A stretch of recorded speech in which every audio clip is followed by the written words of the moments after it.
Hello बच्चों, मैं आपका गणित शिक्षक कमलेंद्र हूँ। आज हम लोग गणित के अध्याय 2 बहुपद के अंतर्गत बहुपदों के लिए विभाजन एल्गोरिथम के बारे में जानकारी प्राप्त करेंगे।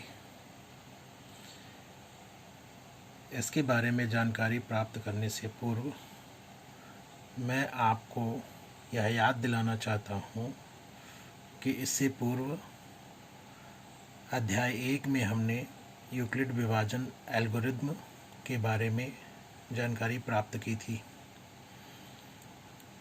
यूक्लिड विभाजन एल्गोरिथम यूक्लिड विभाजन प्रमेयिका पर आधारित है, जिसका कथन है कि दो धनात्मक पूर्णांकों a और b दिए रहने पर ऐसी अद्वितीय पूर्ण संख्याएं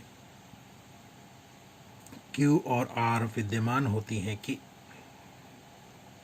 a बराबर bq प्लस r, जहाँ r बड़ा है बराबर है 0 के और छोटा है b से।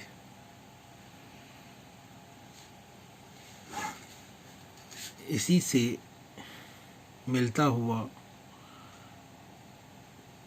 गणितीय कथन है बहुपदों के लिए विभाजन एल्गोरिथम।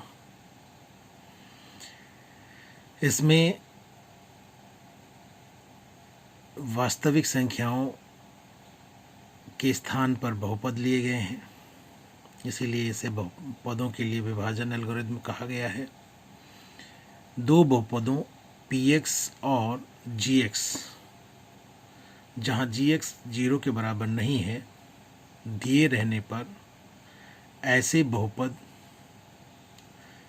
qx और rx विद्यमान होते हैं कि px बराबर gx गुणे qx धन rx, जहाँ rx बराबर 0 होता है या घात rx छोटी होती है घात gx से। इसका अगर मिलान हम यूक्लिड विभाजन एल्गोरिथम से करें तो हम पाते हैं कि यूक्लिड विभाजन एल्गोरिथम में जहाँ a और b होते हैं, वैसे ही यहाँ पर px और gx बहुपद होते हैं।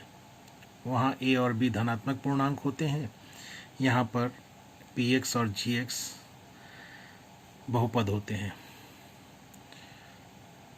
वहाँ पर b is not equal to 0 नहीं लिखा गया है, क्योंकि b धनात्मक पूर्णांक होता है और भाजक की तरह होता है, इसलिए उसका 0 के बराबर मान नहीं होना चाहिए और यह स्वतः ही पूरा हो जाता है क्योंकि b धनात्मक पूर्णांक होता है।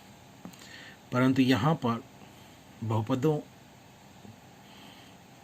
के लिए gx 0 के बराबर नहीं है, यह लिखना आवश्यक हो जाता है, क्योंकि यहाँ gx भाजक की तरह होता है और यहाँ b भाजक होता है। इसके फलस्वरूप हमें qx और rx दो बहुपद प्राप्त होते हैं, जो यूक्लिड विभाजन एल्गोरिथम में जो q और r हैं उनकी तरह से हैं। और इस प्रकार जो परिणाम हमें प्राप्त होता है उसकी भी तुलना अगर करें तो हम पाते हैं a की जगह px आया है, b की जगह gx आया है, q की जगह qx आया है, r की जगह rx आया है। यहाँ पर जो शर्त रहती है कि r 0 के बराबर हो सकता है, तो वैसे ही यहाँ पर rx 0 के बराबर हो सकता है और r को यहाँ पर b से छोटा होना चाहिए, यानी भाजक से छोटा होना चाहिए। वैसे ही यहाँ पर घात rx छोटी होती है घात gx, जो कि भाजक की तरह है। और इस प्रकार ये निष्कर्ष जो हमें प्राप्त होता है यही बहुपदों के लिए विभाजन एल्गोरिदम है। और हमें इस एल्गोरिदम के आधार पर कोई भी 3 बहुपद हमें दिए हो सकते हैं और चौथे बहुपद को हमें निकालना हो सकता है। तो इस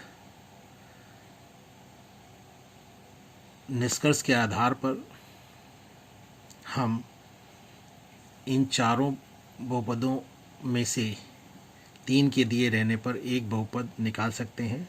जैसे gx अगर निकालना हो तो इसी से प्राप्त यह निष्कर्ष है px माइनस आर एक्स बटे क्यू एक्स।